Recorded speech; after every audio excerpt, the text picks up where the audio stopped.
Ang pamagat ng ating kwento ay si Hugo, ang pahamak na hunyango. Kwento at guhit ni Charles Pang.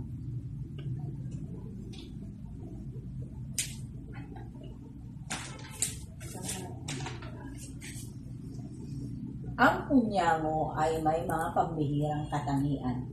Nagiging kakulay ito ng mga bawat makapitan. Dahil dito, ang hunyango ay mahirap makita ng kanyang kalaban.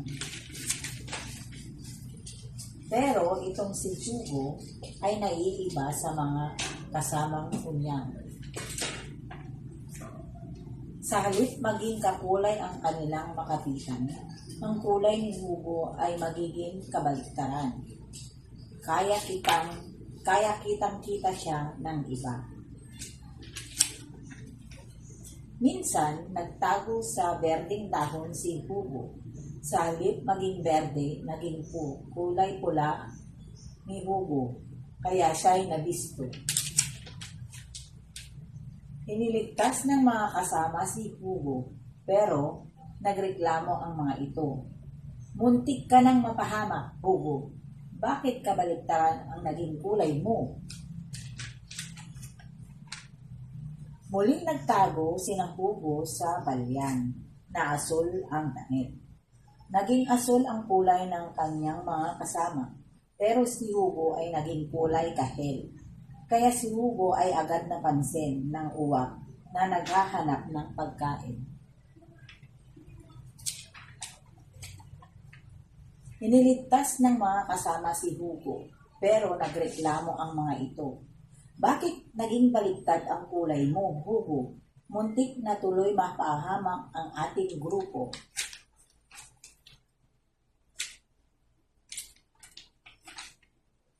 Nagtakbuhan sila sa dayaming dilaw. Ang lahat ay naging kulay dilaw. Maliban kay Hugo na naging violete ang kulay, nakita siya ng naistorbong kalabaw at si Hugo ay bigla nitong sinalakay.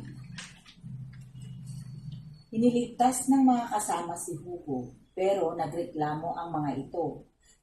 Talaga bang pahamak ka, Hugo? Anong klase kang hunyango?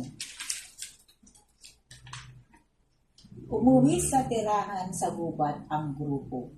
Pagod na pagod sila sa kaliligtas kay Hugo. Galit na galit sila kay Hugo dahil sa maling pagpapalit ng kulay nito. Nang gabing iyon, hindi makatulog si Hugo.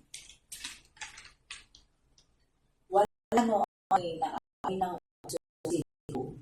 Nasusunog ang gubat. Nagising at nalito ang lahat ng hunyango.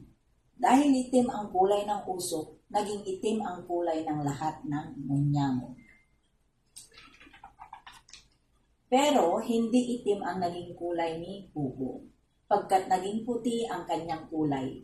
Si Hugo ay agad nakita ng mga kasamahan. Sinundan siya ng mga ito sa ligtas na daan, palabas sa nasusunog nilang tirahan. Si Hugo ay biglang naging sikat na hunyango. Maraming salamat sa iyong ginawa, Hugo, sabi ng kanyang mga kasama. Kung hindi naging puti ang kulay mo, baka napahamak ang buong grupo. Doon nagtatapos ang kwento.